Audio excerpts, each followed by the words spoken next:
स्वागत है आपका आज की खबर में। मैं हूं आपके साथ महिमा शर्मा। बढ़ते हैं झारखंड की बड़ी खबरों की ओर।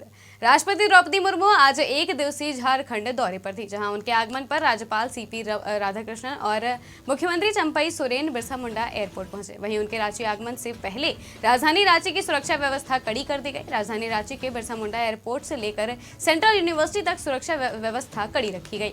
वहीं झारखंड सेंट्रल विश्वविद्यालय के तृतीय दीक्षांत समारोह में मुख्य अतिथि के रूप में राष्ट्रपति द्रौपदी मुर्मू सम्मिलित थी। इस अवसर पर राज्यपाल व मुख्यमंत्री समेत अन्य लोग मौजूद रहे।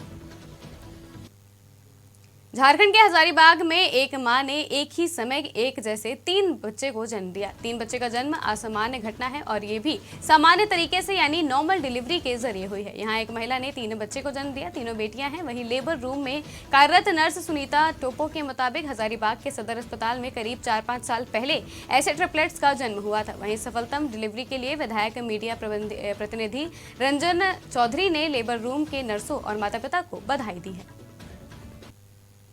महिला कांग्रेस कमेटी ने लोकसभा चुनाव के मद्देनजर न्याय महासम्मेलन का आयोजन किया। कार्यक्रम की अध्यक्षता करते हुए जिला अध्यक्ष बेबी देवी ने कहा कि महिला पहलवानों के यौन उत्पीड़न के खिलाफ जब भाजपा के सांसद बृजभूषण सिंह का मामला आया तब बृजभूषण सिंह कोर्ट से बेल लेकर हंस रहे थे और केंद्र की भाजपा सरकार उनके साथ खड़ी थी।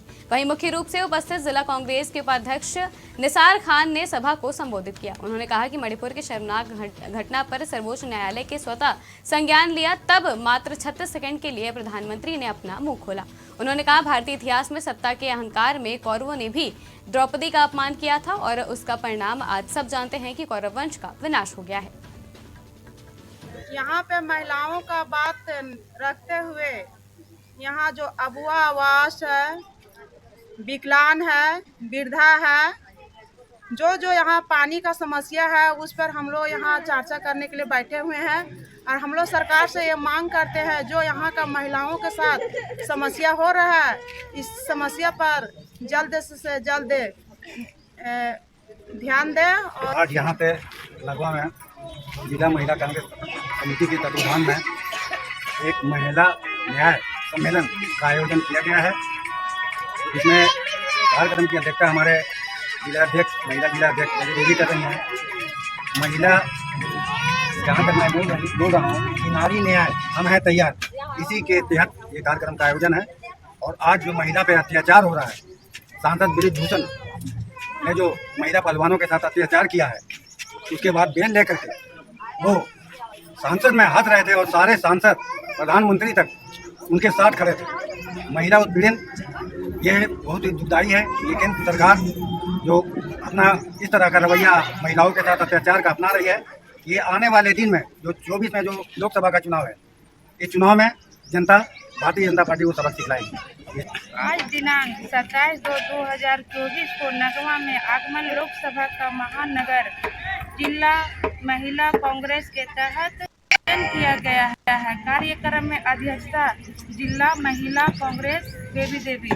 हम लोग नारी शक्ति पर ये हम लोग आयोजन किए हैं प्रोग्राम को, नारी को न्याय मिले, इसी पे हम लोग आप लोग आगे रहिएगा तो हम लोग भी आप लोग के साथ चलेंगे। आप लोग सपोर्ट कीजिएगा तभी हम लोग आगे कुछ कर पाएंगे। लातेहार के टोरी स्टेशन के पास चतरा रांची मुख्य मार्ग के रेलवे क्रॉसिंग पर ओवरब्रिज नहीं बनने के कारण आम आदमियों को काफी परेशानियों का सामना करना पड़ता है, क्योंकि ट्रेन आने से फाटक बंद रहता है और लंबे जाम का भी सामना करना पड़ता है। इसी मामले को लेकर भारतीय कम्युनिस्ट पार्टी मार्क्सवादी के द्वारा NH का पुतला दहन किया गया। इस कार्यक्रम में बड़ी संख्या में चंदवावासी व भारतीय कम्युनिस्ट पार्टी मार्क्सवादी के कार्यकर्ता शामिल हुए। वहीं CPM के जिला सचिव सुरेंद्र सिंह ने कहा कि ओवर ब्रिज नहीं बनने के कारण काफी परेशानियों का सामना करना पड़ता है। उन्होंने केंद्र सरकार व राज्य सरकार दोनों की उपेक्षा की है। ओवर ब्रिज में 24 घंटा में मात्र अगर कहा जाए तो 1 घंटा ये फाटक खुला रहता है, तो इसे अनुमान लगाया जा सकता है कि कितनी गाड़ियां पार हो रही है।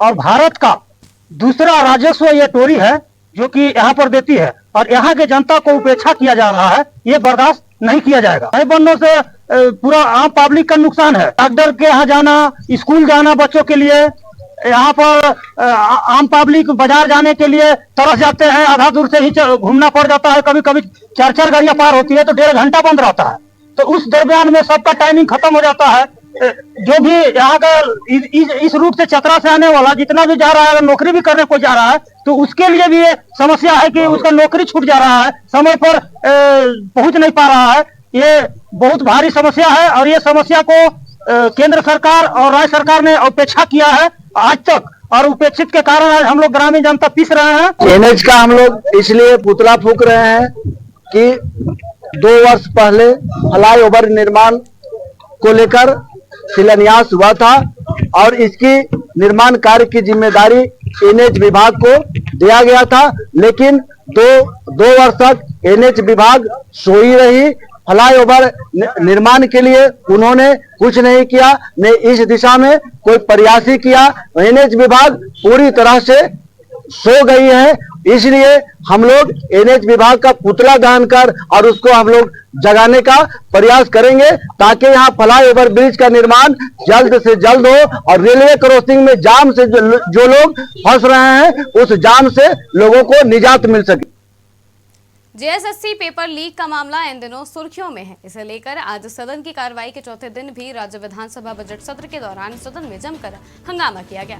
भारतीय जनता पार्टी के विधायकों ने इसकी सीबीआई जांच की मांग को लेकर सदन के अंदर और बाहर प्रदर्शन किया। भाजपा के विधायक ने कहा कि सरकार इस पर गंभीर नहीं है। जेएसएससी सीजीएल का मामला युवाओं के भविष्य से जुड़ा है।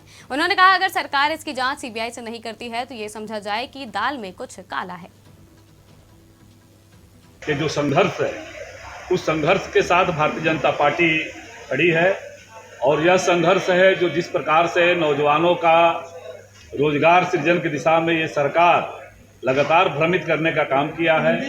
जेएसएससी की परीक्षा में धांधली जो हुई है उसकी सीबीआई जांच कराने की मांग, अभी कल ही सरकार ने अपना चुनावी बजट पेश किया और उस बजट में किसी भी रूप में प्रदेश के नौजवानों के बारे में, उनके स्किल्ड के बारे में किसी प्रकार का विचार नहीं किया गया है। तो ऐसे सारे मुद्दों को लेकर के हम सदन के बाहर और सदन के अंदर युवाओं की भावना को, अबुआ आवास के बारे में हमने ही आज प्रश्न लाया है। सरकार सीधे मुंगेरी लाल के हसीन सपने के साथ ये राज्य की जनता को भ्रमित करने का काम कर रही है। पूर्व मुख्यमंत्री हेमंत सोरेन के विरोधी बयानों पर भाजपा ने बड़ा हमला बोला है। प्रदेश प्रवक्ता प्रतुल शाहदेव ने कहा कि हेमंत सोरेन सहूलियत के हिसाब से गलत बयानी कर SC/ST एक्ट का दुरुपयोग और अदालत को गुमराह कर रहे हैं। प्रतुल ने भाजपा प्रदेश मुख्यालय में आयोजित एक प्रेस वार्ता को संबोधित करते हुए दस्तावेजों को भी दिखाया। उन्होंने कहा जब ईडी ने पूर्व मुख्यमंत्री हेमंत सोरेन के दिल्ली वाले घर में छापे के दौरान 36 लाख रुपए नकद उनके रूम के वार्डरोब से बरामद किए थे। हम इनकम टैक्स से भी मांग करते हैं कि वो इस बात की जांच करें कि आखिर ये 36 लाख रुपए कैश जेएमएम ने अपने अकाउंट से कब विड्रॉ किया, कब इनको दिया, कब इन्होंने उसका रसीद दिया। आखिर दान का भी तो रसीद होता है। यानी आप जितना झूठ बोलेंगे ना उतने अपने बनाए दलदल में फंसते जाएंगे। तो हमारी ईडी से मांग है, इनकम टैक्स से मांग है कि इस पूरे प्रकरण की गहनता से जांच हो। ये ना सिर्फ SC/ST एक्ट का दुरुपयोग कर रहे हैं बल्कि अदालत को गुमराह कर रहे हैं। या तो वो SC/ST केस में सही बता रहे थे या तो वो अदालत में सही बता रहे थे, या हो सकता है दोनों जगह झूठ बोल रहे हो। विकसित भारत मोदी की गारंटी संकल्प पत्र सुझाव अभियान का शुभारंभ किया गया। अभियान का शुभारंभ पार्टी के वरिष्ठ नेता, पूर्व मंत्री, पूर्व स्पीकर, विधायक CP सिंह ने किया।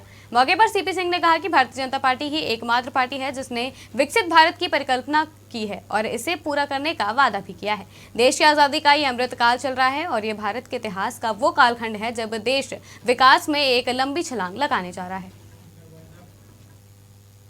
झारखंड की खबरों में फिलहाल इतना ही। देश और दुनिया की तमाम खबरों के लिए देखते रहिए आज की खबर।